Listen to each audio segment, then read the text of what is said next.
Hello, everyone. Welcome to Developing Palates. I'm Aaron Loomis, and with me, as always, is June Liu. How you doing, June? Good. So today we are talking about the EP Carrillo Capa de Sol Robusto Royale. Royal Royale, I don't know how you pronounce it. It's a Robusto 5-inch by 52 ring gauge. Comes out of the Tabacalera La Alianza factory in the Dominican Republic. The wrapper is from Ecuador, and the binder and filler are both from Nicaragua. Blended by EP Carrillo. Price point is $7.90. Yeah, cigar was released in July of 2016. So with all that out of the way, June, what was your pre-light experience like? Um, Pre-light was pretty good. In terms of the wrapper look, medium brown, like a really fine grit, sandpaper-like texture to it. Major veins well pressed. Seams, although they're visible, but they're tight, so nothing else, lumping up from the bunch or anything. Firm and uniform give present throughout the whole cigar with no soft spots. The head finish off with the really well adhered triple cap. In terms of smelling the wrapper, I got notes of barnyard hay and white pepper. And smelling the foot, pretty like a nose awakening white pepper. So it's like it's there, right? It's like, oh, there's a white pepper. Mixed nuts and cardboard. And cold draw, I mainly got a cardboard hay coming through. Yeah, wrapper was light brown, quite rustic looking for me. A few raised veins along with some wrinkles. The seams were smooth, but and also fairly well hidden. Head was finished off, like you said, with a will-applied triple cap. The band is gold, red, and orange with some white lettering on it. And I think the updated bands for EP Carrillo are pretty nice looking. The aroma from the wrapper was a light and clean hay, and the foot brought a mix of hay, leather, and some slightly sweet tobacco. And the pre-light draw was kind of a nice creamy leather note to it. So flavor-wise, what was your experience like? Off the first third, two words come to mind when I first, when I kind of took in that initial, 5-10 draws or so. A toasty and spicy experience. So mouth draw flavors of toasted dried nuts, the toasted wood, full flavor sharp black pepper spice. On the retro, really fierce black pepper and a really good amount of richness and toasted wood and dry roasted nuttiness. Finish mixture of that strong black pepper and charred wood, and that finish just really lingered, just really strong, powerful finish, but also very long and lingering. It just went on for minutes. Body medium, strength kind of nearing that medium full range. Moving on to the second third. Primary difference between the first and second third is the strength. I felt like the strength has increased to a consistent medium full, starting from the beginning of the second third. Mouth flavors still full flavored notes, toasted wood, black pepper, and a rich nuttiness. On the retro, still gives that really fierce and intense black pepper and that same richness in toasted wood and roasted dry nuttiness. Finish still has that same black pepper, but it started to kind of back off a little bit and was mainly driven by a long and lingering charred wood note. Body still medium. Now moving on to the last third, still gives it that pretty like powerful, powerhouse kind of a delivery, medium full strength, full flavored, mouth draws. It started to show that spice decreasing just a little bit, but still a very distinctive black pepper note in addition to that toasted wood and roasted nuttiness. Pepper is still fierce on the retro, so it's most recognizable on the retro. In addition to that same richness in the toasted wood and roasted nuts. Finish continues to be lengthy, still driven off that black pepper and charred wood. Body finish off at the medium mark. So overall, a surprisingly powerful delivery of flavors. Yeah, initial draws for me brought a slightly charred wood along with a mild baking spice, and then a 1/4 inch in, a little nuttiness joined in with the charred wood and the baking spice. 1/2 inch in, char lessened a little bit while the mild baking spice and the nuttiness continued on.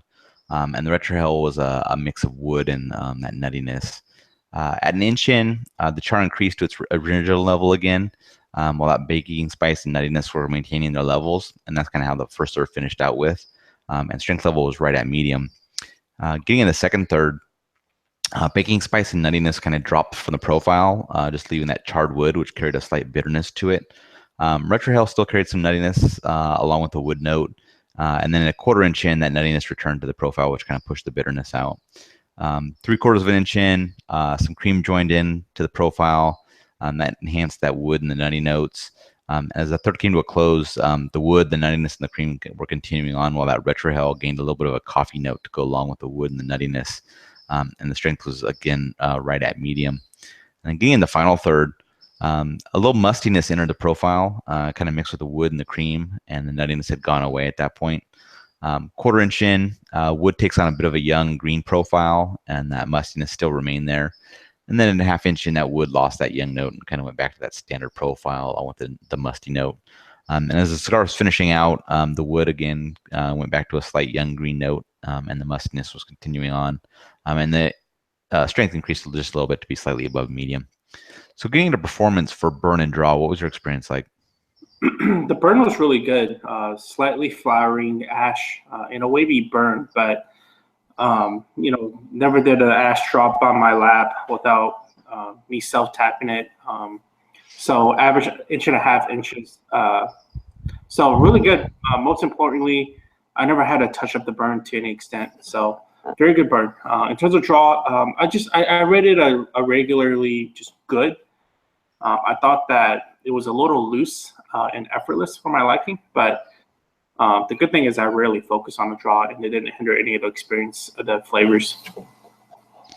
Yeah, the burn line was slight wavy for me through the first 2/3. Then in the final third, the cigar went out on me and required a relight, and it just seemed to not want to really burn very well through that final third. Ash did hold on in 1 inch increments. In regards to the draw, though, it was absolutely perfect, just the right amount of resistance that I prefer, so no complaints at all in regards to the draw. So overall, what were your thoughts on the cigar? I thought the cigar was a really rich and full flavored experience, and that took me by surprise. I admit that I haven't really tried EP Carrillo ever since he kind of rebranded it. But the EP Carrillo that I knew from back in the days, I don't really recall any of them being powerhouses. So it surprised me to that extent. I think a little, I guess, perhaps a word of caution is maybe eat a pretty good meal before you smoke the cigar. I had like 60 grams of protein powder like 30 minutes before this, and I felt that strength kicking in pretty fast. But the great thing about the cigar is I feel like, yeah, it was on the stronger side, but it wasn't stronger just to be for the sake of being strong. I thought it had a really good, cast of really full flavor strength that accompanied that strongness. So in strength. So yeah, I liked it. I'll definitely smoke more of these if I had the chance.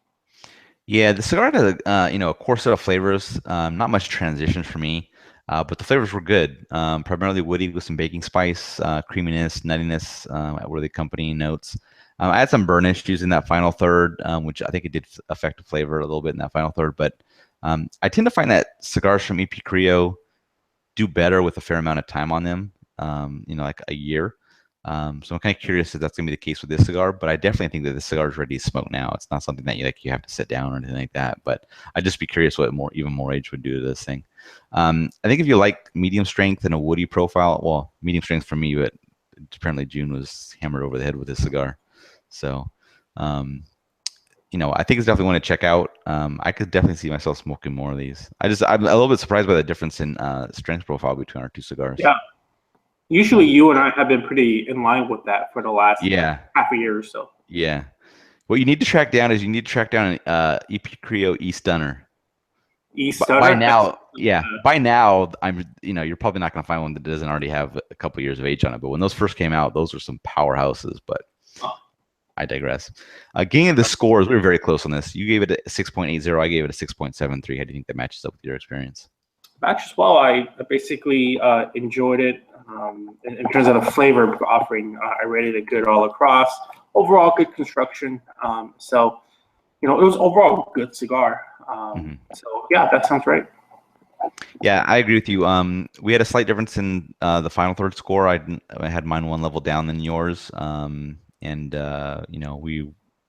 kind of evened out pretty much in regards to the construction and stuff like that. So we were pretty even in regards to that. But I was a bit surprised by this cigar. Like I said, I typically find that somewhat new EP Carrillo cigars they don't just seem ready to me. So I was kind of not sure how this one was going to be, but it seemed to smoke good. I was quite surprised by it. It's not. I don't think this is a cigar that I've heard anyone really talking about all that much. But I definitely think it was a good cigar. So I'm interested to try more of the new stuff from EP Carrillo. Just kind of see if maybe there's a lot of things that are just kind of like hidden gems that not a lot of people are talking about. So, any other final thoughts from you? Haven't talked about pairing in a while, but something like this, especially when we hung out last weekend and we tried like the different booze and whatnot.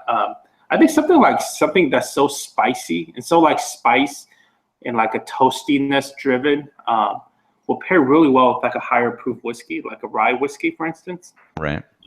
I think that'll really bring out especially more of that creaminess and the nuttiness in the cigar. So yeah, try it. Interesting. Yeah. All right. Well, if you're just catching this on YouTube, be sure to subscribe to us, but also check out the full written review on the website, developingpalates.com. You can follow us on all the social media channels, Facebook, Instagram, Twitter, and Google+. You can also catch all of our review recaps on podcasts, so iTunes, Google Play, and Podbean. Thank you for tuning in, and we will catch you on the next one.